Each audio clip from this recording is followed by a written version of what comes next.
नमस्कार दर्शकों, आपके साथ मैं हूं विवेक शर्मा और आप देख रहे हैं उत्तर बंगाल एवं सिक्किम का 24/7 television news channel SK live. IPL यानी इंडियन प्रीमियर लीग का आज से हो रहा है आगाज। मुंबई और चेन्नई चौथी बार ओपनिंग मैच में होंगे आमने सामने। Defending champions Mumbai Indians UAE में एक भी मैच नहीं जीती है।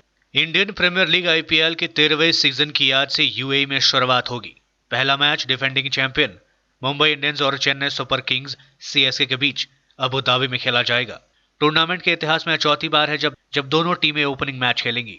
दोनों टीमों के बीच अब तक हुई 3 ओपनिंग मैच में 2 मुंबई इंडियंस और 1 सीएसके जीती है। आईपीएल का फाइनल दीपावली से 4 दिन पहले यानी 10 नवंबर को खेला जाएगा। इस दौरान 53 दिन में 8 टीमें 14 मैच खेलेंगी। टूर्नामेंट में 1 एलिमिनेटर, 2 क्वालिफायर और फाइनल समेत 60 मैच होंगे। ये सभी मुकाबले दुबई में 24, अबू धाबी में 20 और शारजाह में 12 में होंगे। डिफेंडिंग चैंपियन मुंबई ने पिछले सीजन के फाइनल में सीएसके को 1 रन से शिकस्त दी थी। इस बार टीम फिर रोहित शर्मा की कप्तानी में जीत से आगाज करना चाहेगी। वैसे यूएई में मुंबई का रिकॉर्ड बेहद खराब है। लोकसभा चुनाव के कारण 2014 में आईपीएल के शुरुआती 20 मैच यूएई में हुए थे। तब मुंबई ने यहां 5 मैच खेले थे और सभी में उसे हार मिली थी। देश में कोविड-19 के 24 घंटे में 93,000 संक्रमित मामले सामने। 95,000 से अधिक लोग हुए ठीक। अब तक कुल देश में 53 लाख केसेस आए सामने। देश में शुक्रवार को 92,969 कोरोना संक्रमित मिले। हालांकि राहत की बात यह रही कि 95,512 लोग ठीक भी हो गए। इस महामारी को देश में आए 232 दिन हो चुके हैं। तब से अब तक ऐसा 6 बार हो चुका है जब एक दिन में जितने नए संक्रमित मिले उनसे ज्यादा ठीक हो गए। सबसे पहली बार ऐसा 14 फरवरी को हुआ था जब केरल में मिले 3 संक्रमित ठीक हो गए थे, लेकिन उस दिन नया केसेस नहीं आया था।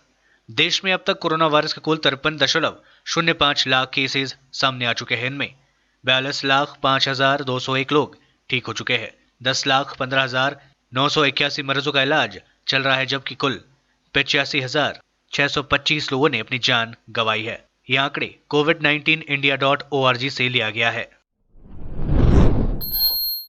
चाय बागान श्रमिकों को मिलेगा 20% बोनस। इस वर्ष चाय बागान श्रमिकों को 20% बोनस मिलेगा। शुक्रवार को राज्य चाय बागान मालिकों के संगठनों ने नीति निर्धारक committee CPIM, consultative committee for plantation association एवं चाय बागान श्रमिकों के द्विपक्षीय बैठक में निर्णय लिया गया। बैठक में चाय बागान मालिकों के संगठन आईटीपीए, डीबीआईटीए समेत विभिन्न संगठनों के प्रतिनिधियों ने हिस्सा लिया था। बैठक में यहां चाय बागान श्रमिकों को 20% बोनस दिए जाने का निर्णय लिया गया। हालांकि रोगन चाय बागानों के मालिकों को थोड़ी रियायत दे दी गई है। गौरतलब है कि 2019 में चाय बागान श्रमिकों को 18.5% बोनस दिया गया था।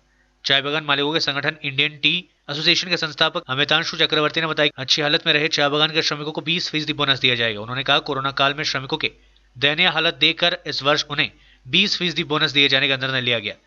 डुवर्स चाय बागान वर्कर्स यूनियन के अध्यक्ष गोपाल प्रधान ने कहा कि इस वर्ष चाय बागान श्रमिकों का पूजा बोनस में 1.5% की बढ़ोतरी की गई है। रोगन चाय बागान श्रमिकों को पिछले वर्ष जो बोनस मिला था उसमें 1.5% की बढ़ोतरी की गई है। केंद्र के एलआईसी के शेयर बेचने के फैसले के खिलाफ प्रदर्शन। एलआईसी कर्मचारी ऑफिस, ट्रेड यूनियन व एलआईसी एजेंट संगठनों ने किया विरोध। केंद्र सरकार के द्वारा आईपीओ के जरिए एलआईसी के शेयर बेचे जाने के निर्णय के खिलाफ शुक्रवार को जलपाईगुड़ी जिले में एलआईसी कर्मचारी ऑफिसर्स, ट्रेड यूनियन एवं एलआईसी एजेंट संगठनों ने संयुक्त रूप से प्रदर्शन किया। विभागीय बीमा कर्मचारी समिति जलपाईगुड़ी के महासचिव सैकत चौधरी ने बताया कि एलआईसी के लिए अभी किसी तरह की आवश्यकता नहीं है कि इसके शेयर बेचकर अर्थ संग्रह किए जाए। उन्होंने कहा कि इसके विपरीत एलआईसी देश की अर्थव्यवस्था के प्रत्येक क्षेत्र में भारी निवेश कर देश की रक्षा कर रही है, देश को तरक्की की राह पर आगे बढ़ा रही है। उनका कहना था कि एलआईसी प्रतिवर्ष केंद्र सरकार को भारी परिमाण में टैक्स व लाभांश प्रदान करती है। उन्होंने कहा, केंद्र सरकार के मात्र 5 करोड़ निवेश से 1956 में अपनी यात्रा शुरू करने वाली एलआईसी आज 72 लाख करोड़ रुपए की संपत्ति अर्जित कर चुकी है। उन्होंने सरकार द्वारा एलआईसी के शेयर बेचे जाने के निर्णय को देश विरोधी करार दिया। वहीं एजेंट यूनियन की ओर से दीपक सरकार ने बताया कि इस प्रकार के देश विरोधी निर्णय के खिलाफ 12 लाख एजेंट पूरे देश में आंदोलन कर रहे हैं। साथ ही उन्होंने कहा कि आने वाले समय पूरे देश में एलआईसी के 42 करोड़ पॉलिसी धारक भी इस आंदोलन में शामिल होंगे। सरकारी एलआईसी আপনারা জানেন যে এবছরের বাজেট অধিবেশনে সরকার বলেছে তার যে সরকারি মালিকানা সেটা থেকে কিছু অংশ বিক্রি করবে।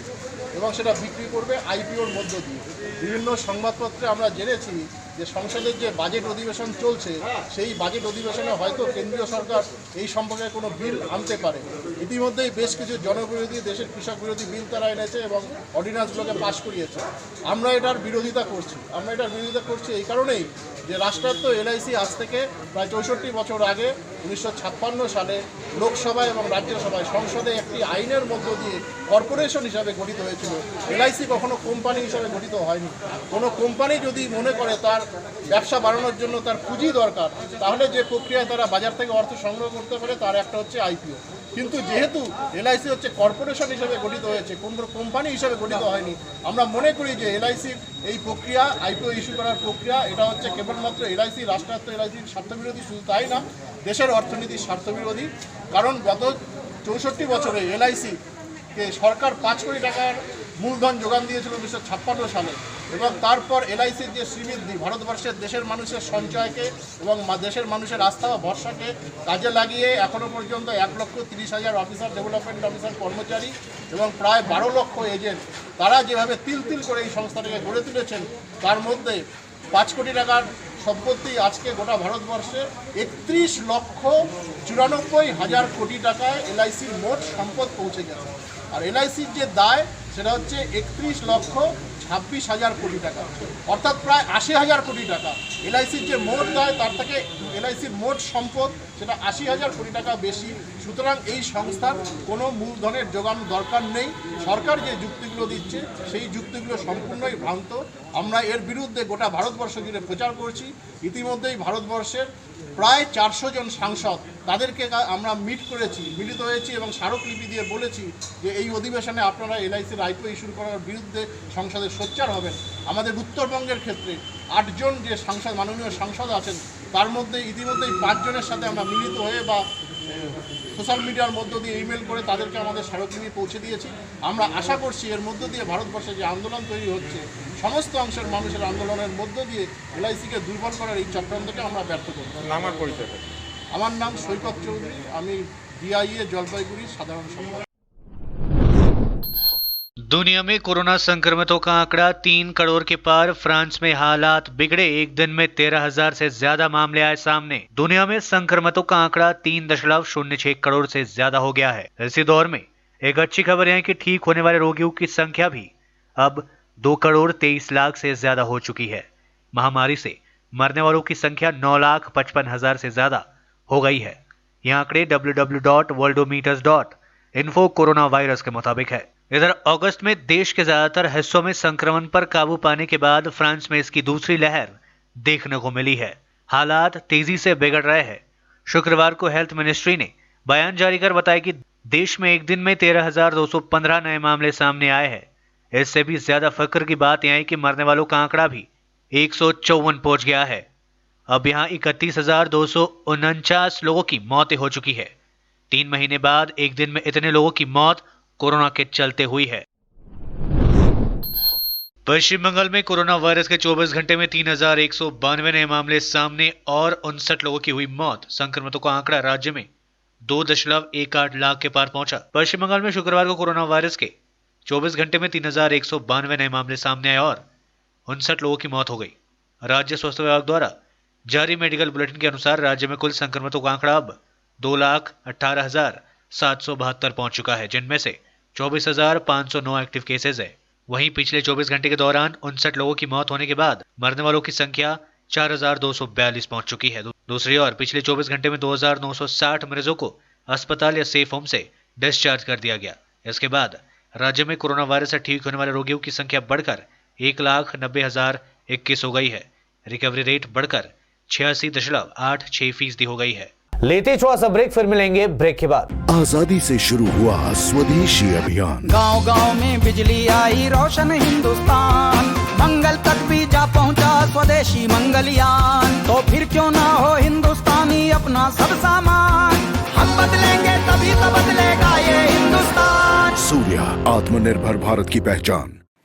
अपने सपनों को संजोने के लिए ओम डेवलपर्स लेके आए हैं Shri Shyam farm house villa, जिसकी पहली फेज के सभी प्लॉट्स बिक चुकी हैं और दूसरे फेज की बुकिंग और रजिस्ट्रेशन है चालू। प्लॉट की साइज है 3 से 6 कट्ठा तक, तो देर किस बात की, अभी फोन उठाइए और बुक कीजिए।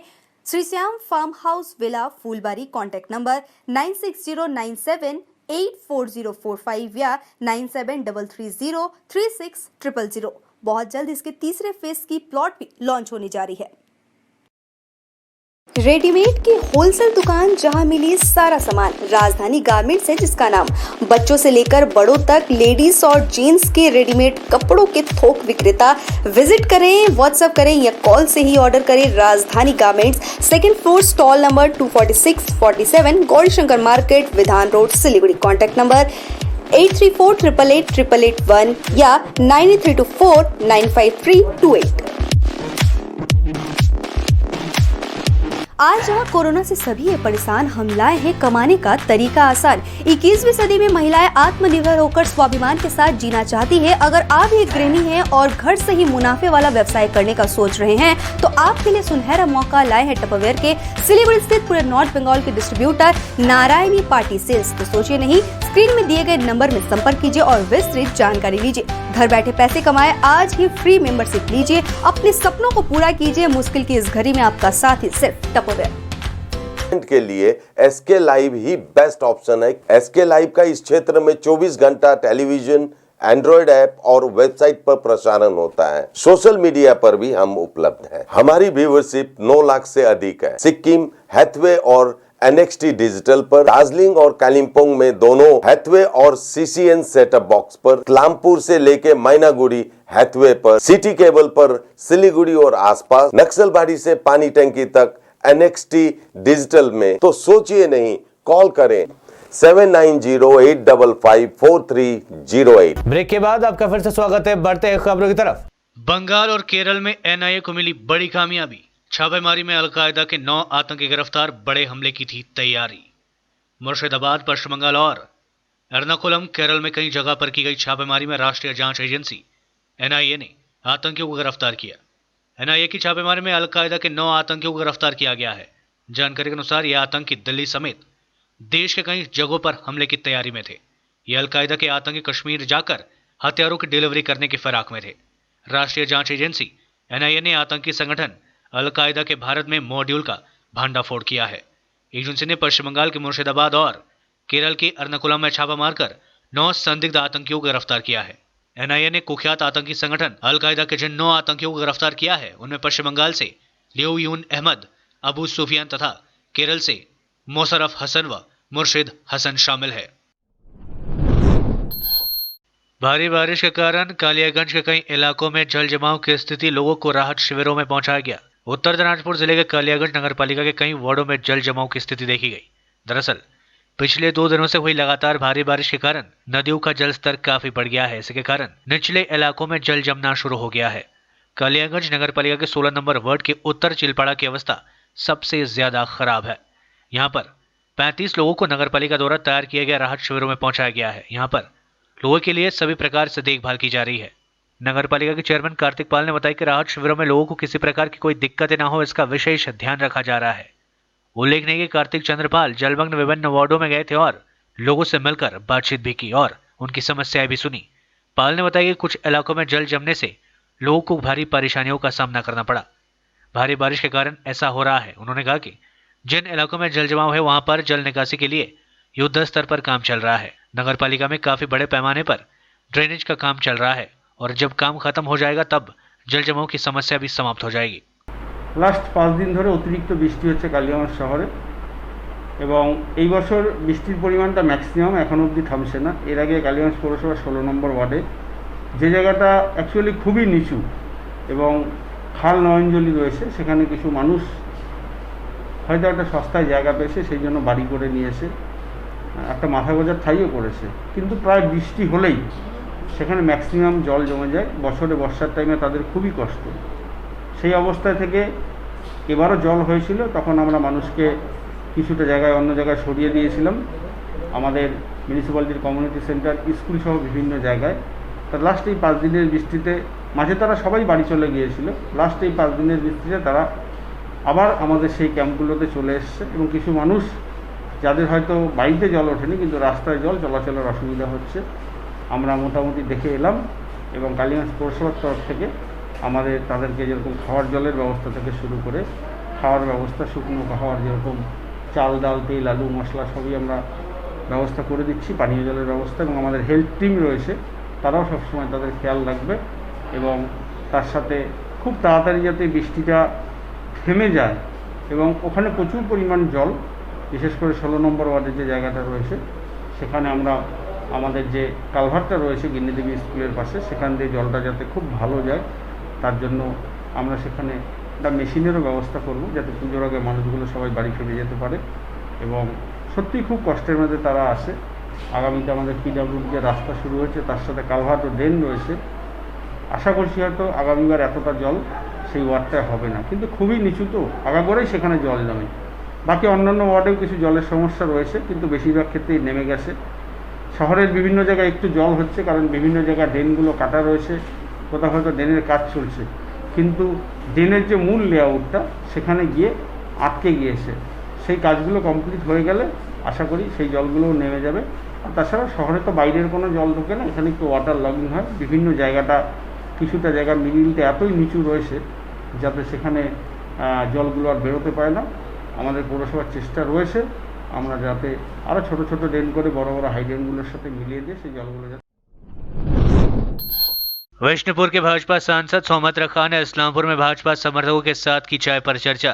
विष्णुपुर के सांसद तथा राज्य भाजपा युवा मोर्चा के सभापति सौमित्र खान दक्षिण दिनाजपुर से सिलीगुड़ी जाने के क्रम में आज इस्लामपुर बस टर्मिनस में कुछ देर रुके। वहां पर उन्होंने भाजपा समर्थकों और अन्य लोगों के साथ चाय पर चर्चा की।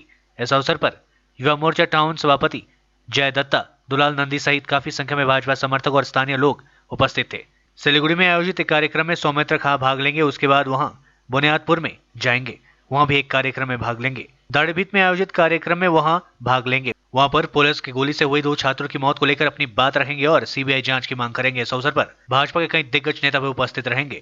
যে আপনাদের রাজেশ এবং তাপসের যেভাবে ভাষা দিবসের দিন পুলিশ যেভাবে দুটো ছাত্রকে গুলি করে হত্যা করেছিল আগামীকাল সেই দিন, তো সেই দিনের জন্য আমরা রায়গঞ্জে যাচ্ছি। আমরা আগামীগুলো পারলে আমরা একবার দাঁড়িয়ে আসবো আমাদের নেতৃত্বের সঙ্গে একটা আলোচনা করতে। আর আমরা শিলিগুড়িতে আপনারা জানেন যে আজকে মহিলা মোর্চার নেতৃত্বে আজকের একটা ভালো মিছিল হয়েছে, কারণ যেভাবে আদিবাসী মহিলাদের উপরে অত্যাচার করা হচ্ছে, ধর্ষণ করে তাদেরকে যারা ধর্ষিত হচ্ছেন তারা যখন থানায় এফআইআর করতে যাচ্ছেন সেই এফআইআর নেওয়া হচ্ছে না, সবচেয়ে লজ্জা রয়েছে। সেই জন্য আজকে মিছিল হয়েছে। আমাদের আগামীকালও কার্যক্রম আছে আপনার দাড়িভিট নিয়ে ভাষা দিবসে। দাড়িভিটে আসবেন কি দাদা? আমাদের রাজ্য নেতৃত্ব আসছেন কালকে, অবশ্যই আমাদের সমস্ত যারা মণ্ডলের দায়িত্ব রয়েছেন, যারা জেলায় দায়িত্ব রয়েছেন তারা প্রত্যেকে পালন করে। গোটা বাংলা জুড়ে আমাদের এটা পালন। সিবিআই তদন্ত একটা যথেষ্ট নিয়মের মাধ্যমে হয়।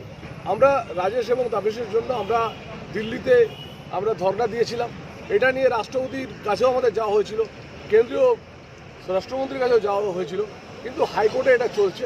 আমরা সিবিআই তদন্ত সব কিছু যেহেতু হাইকোর্টের তদন্তাধীন সেহেতু আমরা এটা নিয়ে করতে পারিনি, কিন্তু আমরা রাজ্য সরকার কোনো মতেই চাইছেন না যেটা সিবিআই তদন্ত হোক, কিন্তু আমরা চেয়েছি বারবার সিবিআই তদন্ত এবং এখানকার যিনি মন্ত্রী তিনি বারবার তুলেছেন, তিনি বারবার চেষ্টা করছেন যে সিবিআই তদন্ত করার জন্য, কিন্তু রাজ্য সরকার কোনো মতেই তা চাইছে। Lions club of Siliguri citizen crown के द्वारा फूड फॉर हंगर योजना की शुरुआत। गरीब व असहाय लोगों के बीच पहुंचा रही है मदद। कोरोना महामारी की विषम परिस्थिति में जरूरतमंदों के मध्य खाद्य संकट आन पड़ी है। ऐसे में Lions club of Siliguri citizen crown ने मानवता का परिचय देते हुए फूड फॉर हंगर योजना के तहत पिछले 1 महीने में अपना घर वसुदेव कुटुंबकम, स्पर्शो संपादन आदि विभिन्न स्थानों पर समय समय पर भोजन की व्यवस्था करा रही है। अब तक इस परियोजना के तहत लगभग 1100 गरीब जरूरतमंद लाभान्वित हुए हैं। अध्यक्ष लायन मनीषा अग्रवाल ने कहा कि आगे भविष्य में भी सिटीजन क्राउन द्वारा सेवामूलक कार्य की व्यवस्था जारी रहेगी। राज्यसभा में कृषि विधेयकों की आज होगी परीक्षा। बहुमत से 24 वोट दूर है एनडीए। कृषि विधेयकों के लोकसभा से पारित होने के बाद इन्हें राज्यसभा में पेश किया जाएगा, जहां से पारित होने के बाद ये कानून में तब्दील हो जाएंगे। 245 सदस्यीय राज्यसभा में यह देखना काफी दिलचस्प होगा कि विपक्ष इसका विरोध में एकजुट होता है या फिर शिरोमणि अकाली दल के नाराज होने के बाद भी एनडीए इसे पारित करने में कामयाब होगा। दरअसल इस समय सदन में सबसे मजबूत स्थिति में होने के बावजूद एनडीए विधेयक को पास कराने के बहुमत से 24 वोट दूर है। राज्यसभा की मौजूदा 245 सीटों में से एक खाली है। ऐसे में बहुमत के लिए 123 वोटों की जरूरत होगी। दलगत स्थिति की बात करें तो राज्यसभा में यूपी की 65, अकालियों की नाराजगी के बाद एनडीए के पास 99 और अन्य दलों के पास 77 सीटें हैं। राज्यसभा में अध्यादेश को पास कराने के लिए एनडीए को 24 और सांसदों की मदद की जरूरत पड़ेगी। अब यहां देखना दिलचस्प होगा कि विपक्ष एकजुट होता है या लोकसभा की तरह ही वॉकआउट करके ये भी एनडीए की राह आसान करता है। भारतीय सेना का बड़ा फैसला, शोपिया फर्जी एनकाउंटर पर होगी अनुशासनात्मक कार्रवाई। भारतीय सेना ने शुक्रवार को बड़ा फैसला लेते हुए 18 जुलाई को शोपिया जिले में हुई मुठभेड़ के मामले में कार्रवाई का आदेश दिया है। सेना को प्रथम दृष्टया साक्ष्य मिले, इसके लिए उसके जवानों ने कश्मीर के शोपिया जिले में हुई एक मुठभेड़ में सशस्त्र सेना विशेष अधिकार कानून के तहत मिली शक्तियों का उल्लंघन किया। इस संबंध में अनुशासनात्मक कार्रवाई शुरू की गई है। श्रीनगर में रक्षा प्रवक्ता कर्नल राजेश कालिया ने कहा कि आतंकवाद विरोधी अभियानों के दौरान नैतिक आचरण के लिए प्रतिबद्ध सेना ने सोशल मीडिया पर सामने आई उन रिपोर्ट के बाद जांच शुरू हुई, जिनमें दावा किया गया था कि जम्मू के रजौरी जिले के रहने वाले 3 व्यक्ति आशिमपुरा से लापता पाए गए थे। जांच को 4 सप्ताह के भीतर ही पूरा कर लिया गया था।